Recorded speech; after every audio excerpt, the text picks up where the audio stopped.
চাঁদনীপুর নামের ছোট গ্রামটা গ্রীষ্মের দাবদাহে যেন আরো নিস্তব্ধ হয়ে পড়েছে। মেঠো পথগুলো ধুলোয় ঢেকে গেছে, আর মাঝে মধ্যে গরুর গাড়ির ঘন্টা কানে পড়ে। গাছের ছায়ায় ঝাঁপিয়ে পড়া ছোটখাটো বাসাবাড়ি, আর মাঝখানে এক পরিত্যক্ত ক্লাব ঘর, যা গ্রামবাসী ঘরজগিনীর কুঠির দোকান বলে ডাকে। এই ক্লাব ঘর একসময় ছিল গ্রামের প্রাণকেন্দ্র। স্থানীয় ছেলেরা আসতো এখানে গ্রাম খেলার জন্য, গপ্প করত। কিন্তু কয়েক বছর আগে এক অদ্ভুত ঘটনার পর থেকে ক্লাব ঘর বন্ধ হয়ে যায়। কেউ আর তাতে যেতে সাহসী পায় না। গল্পে শোনা যায় রাতের আধারে সেখানে ভুতুরে শোরগোল হয়। কারো কারো দেখা মেলে এক ছায়া মূর্তি, কেউ হয়তো বলে এক আত্মার বিচরণ। আজ গ্রীষ্মের উত্তাপে ক্লাব ঘরটা যেন আরও ধুলো মাখা, ফেটে যাওয়া জানালা আর ছেঁড়া পর্দার মধ্যে গা ঢাকা দিয়েছে। 5 জন বন্ধু গাছের নিচে বসে কথা বলছে।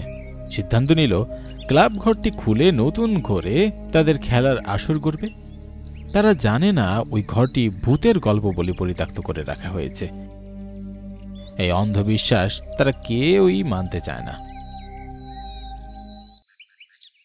দুপুরের রোদের তাপে মেঠো পথ ম্লান, বাতাসে জমে থাকা ধুলের গন্ধ ছড়াচ্ছে।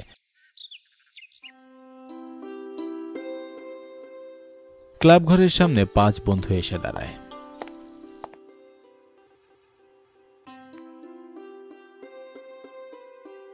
এই দেখ তোরা, কতদিন ধরে বন্ধ পড়েছিল ঘরটা, ধুলো একদম অপরিষ্কার হয়ে গেছে। শোনা যায় এখানকার ওই যে আত্মার কথা, যে এখানে মরেছে, ও নাকি এখনো ফিরে আসে। ভূতের গল্প শুনে কি আমরা খেলবো না? আজকের রাতটা হবে সেরা। ভয় কিসের, আমরা তো একসঙ্গে আছি, তাই না? প্রথমে এই ঘরটা ভালো করে পরিষ্কার করি। তারা একযোগে ঘর মোছা শুরু করে। ঘরের ভিতরে দেওয়ালে লেপা পুরনো পোস্টার, বিছানার মতো একটা কাঠের বেঞ্চ ভাঙ্গা, আর ক্যারাম বোর্ডে জমে আছে ধুলোর আস্তরণ। পুরো ঘরটা পরিষ্কার করে তারা সেখান থেকে চলে গেল। মৃদু লাইটের আলোয় ক্লাব ঘরটা ভরে গেল। চারপাশ শান্ত, বাতাসে গরমের সঙ্গে একটা অদ্ভুত শীতলতা বয়ে যায়। তারা ক্যারাম বোর্ড সাজিয়ে বসে গেল। চল আজ বাজি ধরবো, যে জিতবে সে আজকের রাজা হবে। আমার 500 টাকা বাজি। দেখি ভাগ্য কেমন আছে। হ্যালো বন্ধুরা, আপনি কি বোর হচ্ছেন, কিছু মজা করতে চান? তাহলে আজ আমি 1xBet নামে একটি অ্যাপ সম্পর্কে কথা বলতে চাই, যেটি সবচেয়ে বিশ্বস্ত বুকমেকার। এখানে মজা করার পাশাপাশি রয়েছে পুরস্কার জেতার সম্ভাবনা। এখানে সমস্ত লাইভ ম্যাচের ফলাফল এবং ম্যাচটি লাইভ দেখতে পারবেন। আপনি স্কোরের ভবিষ্যৎবাণী করে বাজি ধরতে পারেন, যেমন কোন দল জিতবে, কত রান করবে ইত্যাদি। এবং BMW গাড়ি, আইফোন, ল্যাপটপ আরও অনেক কিছু পুরস্কার জেতার সুযোগ রয়েছে। আর হ্যাঁ, বিখ্যাত PSG ও সিরিয়া এখানে স্পন্সার, তাই অবিশ্বাসের কোনো কথাই আসে না। এখানে ক্লাশ ও নতুন চিকেন রোড গেম সহ আরও বিভিন্ন ধরনের গেম রয়েছে, যেগুলো খেললেই রয়েছে সহজেই টাকা জেতার সম্ভাবনা। আর রেজিস্ট্রেশন করার সময় আমার প্রচার কোড সোনার ব্যবহার করে প্রথমবার জমাতে পান 12,000 টাকা পর্যন্ত ও ফ্রি স্পিন। আপনি সহজেই পেটিএম, ব্যাংক, বিকাশ, নগদ, রকেট এবং অন্যান্য সহজ পদ্ধতির মাধ্যমে আপনার জেতা টাকা তুলতে পারবেন। আমি অনেকদিন ধরে এটি ব্যবহার করছি, আপনিও এটি ব্যবহার করতে পারেন। তাহলে আর দেরি কিসের? পিন কমেন্টের লিঙ্ক থেকে অথবা গুগলে 1xBet সার্চ করে আমার দেওয়া প্রোমো কোড সোনার ব্যবহার করে রেজিস্ট্রেশন করুন। খেলা শুরু হলো। হঠাৎ বাতাস কিছুটা জমাট হয়ে গেল।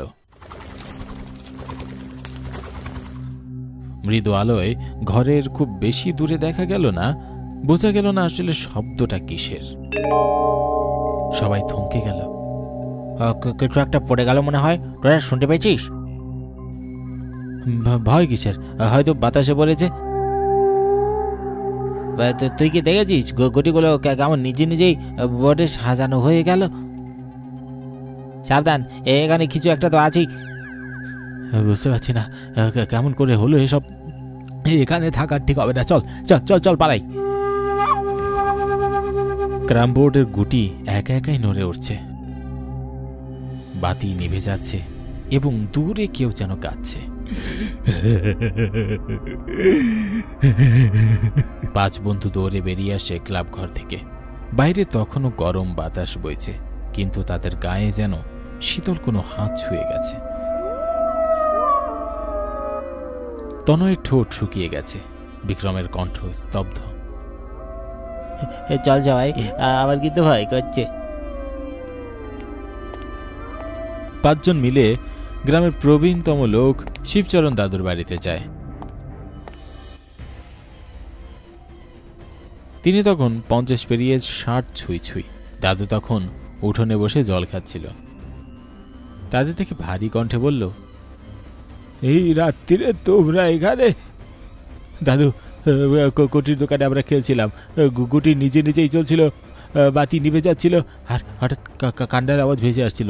কেউ ঘরের ভিতর ছিল না, তাহলে এমন কেন হচ্ছিল? তোমরা ওই ঘরে আবার গেছো? এত বছর পরেও কেউ মানতে চায় না যে ওই ঘর অভিশপ্ত। 20 বছর আগে একটা ঘটনা ঘটেছিল। জয়ন্ত নামের এই গ্রামের একটা ছেলে ছিল, খুব ভালো ক্যারাম খেলতো, জিততো বেশিরভাগ সময়। সেদিন সন্ধ্যায়ও ওরা বন্ধুরা মিলে বাজি ধরেছিল, জয়ন্ত জিতে যায়, কিন্তু ওর বন্ধুরা মেনে নিতে পারেনি। বাজি ছিল টাকা পয়সা না, ছিল অপমান আর অহংকারের প্রশ্ন। সেই রাগে তারা ওকে ঘরের ভিতরে আটকে রাখে। মেরে ফেলেছিল? খানিকটা বলা যায়। ঠান্ডা মাথায় অনেক মারধর করে এমন ভাবে মেরে ফেলে যাতে ও শাস্তি পায়। সকালে ওর নিথর দেহ পাওয়া যায় টেবিলের পাশে। গলায় দাগ ছিল, কোনো দড়ি নয়, ওটা ছিল আঙ্গুলের চিহ্ন। তারপর থেকে ওটি কুটি ঘরটা বন্ধ করে দেওয়া হয়। তাহলে ওটা কি জয়ন্তর আত্মা ছিল? শোনো, আত্মা তখনই বেঁচে থাকে যখন তার মৃত্যু অন্যায়ের দ্বারা হয়। জয়ন্তর আত্মা ওখানে রয়ে গেছে কারণ অন্যায়ের কারণে ও মারা গেছিল। সবার গা তখন কাঁপছে, শুধু গরমে নয়, ভয়ের ঠান্ডা শীতলতায়। তবে কি আমরা সত্যিটা সবাইকে বলি? হ্যাঁ, তোমরা যদি তার জন্য বিচার চাও, সত্য সবার সামনে আনো, তার নাম উচ্চারণ করো, তবে হয়তো সে শান্তি পাবে। আর যদি না করি? তাহলে ওই ক্লাব ঘরে আর কোনো দিন যেও না, তোমাদের মৃত্যু হবে। তাহলে সন্ধ্যার পর থেকে ক্লাব ঘরের আশপাশটা অদ্ভুত নিস্তব্ধ হয়ে পড়েছিল। গ্রীষ্মের রাত, চারপাশ গরম, কেমন যেন দমবন্ধ অবস্থা। সেই পুরনো ঘরজগিনীর কুঠির দোকান, ঘরটা আগের মতোই অন্ধকার আর ধুলোময়। তবে 5 জন যুবক আবারও জড়ো হয়েছে। আজ তারা সবাই চিন্তিত। জয়ন্তর অস্বাভাবিক মৃত্যুর ঘটনা শোনার পর থেকেই এক অজানা ভয় তাদেরকে ঘিরে রেখেছে। হঠাৎ মিঠুন বলল, আজ আমাদের জানতেই হবে সেই আটটা কি চায়, কিভাবে সে মুক্তি পাবে। তারা ঘরের মধ্যে প্রবেশ করতেই হঠাৎ বাতাস উঠল, হাওয়ায় জানালা দুলতে লাগলো। আর তখনই দরজার পাশে রাখা পুরনো ক্র্যাম্প বোর্ডটা টক করে শব্দ করে উঠল। এইমাত্র বোর্ডটা নিজে থেকে নড়ে উঠল না। কেউ উত্তর দিল না, সবাই বোকার মতো তাকিয়ে আছে। আলো নিভে গিয়ে আবার জ্বলে উঠল।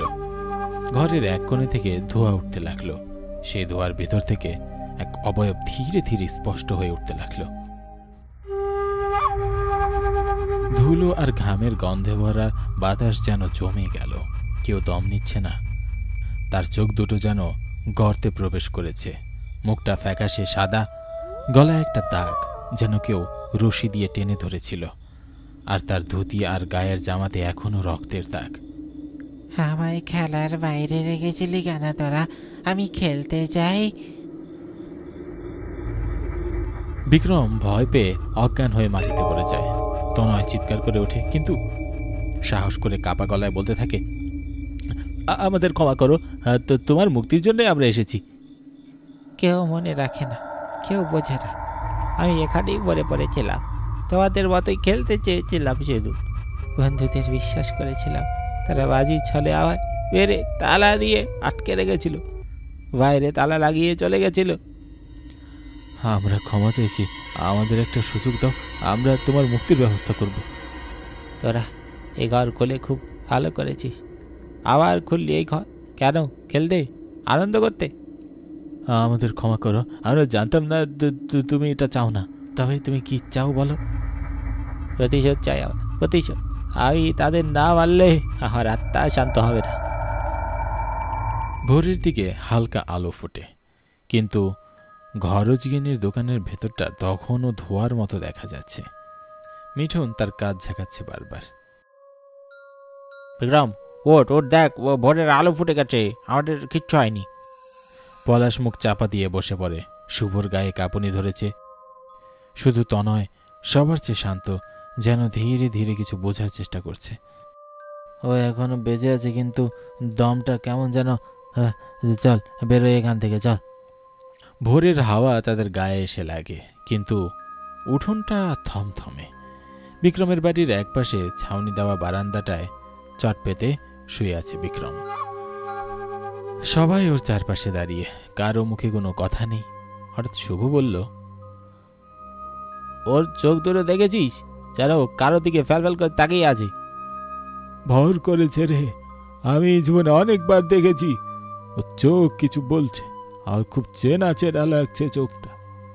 দাদু, ও জয়ন্ত আত্মাকে দেখে অজ্ঞান হয়ে গিয়েছিল, আমরা অনেক কষ্টে বাড়ি নিয়ে এসেছি ওকে। তা তোরা কিছু জানতে পেরেছিস? জয়ন্তর আত্মা যে তোদের কোনো ক্ষতি করেনি, এটাই সৌভাগ্য। শিবচরণের কথা শেষ হতে না হতেই একটা দীর্ঘশ্বাস ফেলল বিক্রম। সবাই চমকে উঠল। হ্যাঁ বিক্রম, শুনতে পাচ্ছিস? এটা একটা ওঝা ডাকতে হবে পলাশ, এভাবে আর ফেলে রাখা যায় না, একটা ওঝা নিয়ে। তনয় ওঝাকে ডাকতে গেল। বিক্রম একটু ঠোঁট নাড়ল। ওরা ওরা খেলছে, কেউ খেলতে যেতে পারবে না। সবাই বিক্রমের কথা শুনে বুঝল খুব বেশি ভয় পেয়েছে। পলাশ ফিসফিস করে বলল, কিসে কথা বলছে, কিসে কথা বলছে ও? কেউ কোনো উত্তর দিতে পারল না। কোথা থেকে যেন একটা ঠান্ডা হাওয়া বয়ে গেল, বিক্রমের কপালের চুল উড়িয়ে নিল। ঘরজকিনীর দোকান, ওটা একটা খেলার ঘর নয়, ওটা একটা ফাঁদ। বিক্রম হঠাৎ চোখ মেলে তাকায় সবার দিকে, কিন্তু ওর চোখে বিক্রম নেই। সেগুলো লালচে, দৃষ্টি কেমন ফাঁকা। বিক্রম হঠাৎ বলে উঠল, আমার খেলাটা কেউ শেষ করতে দিল না, আমি হারিনি, ওরা মেরেছিল আমাকে 5 জন মিলে, আমি বলিনি। সবার গলা শুকিয়ে যায়। পাশ থেকে শুভ হঠাৎ কাপা গলায় বলে ওঠে, জানতো? তুই জানতো না? বিক্রমের মুখ বিকৃত হয়ে যায়। সে একবার উঠে এসে বসে, যেন তার মধ্যে সে নেই। দরজার বাইরে তখনও ওঝা দাঁড়িয়ে, হাতে ধূপ, কাঁধে বস্তা ঝোলানো। সে মন্ত্র পড়তে শুরু করে, কিন্তু বিক্রম থামে না। সে তাকায় এক কোণে বসে থাকা বৃদ্ধ রতনের দিকে। একসময় পরিত্যক্ত কুঠি মূলত তার তত্ত্বাবধানে চলত। দোকানের দেখভাল, রাতের আলো, কেরোসিনের স্টোভ, ক্যারামবোর্ড সব কিছু উনি সামলে রাখত। গ্রামের ছেলেরা খেলতে এলে উনি হাসি মুখে চা বা মুড়ি এগিয়ে দিতেন। তুই বল রতন, তুই দেখেছিলি, তুই থামাতে পারতি, কিন্তু তুই কিছু বলিসনি। ওরা আমায় মেরে ফেলে রেখে চলে যায় শুধু একটা খেলায় হেরে যাওয়ার জন্যে। হ্যাঁ, আমি হারিনি, আমাকে ইচ্ছা করে মারা হয়েছিল।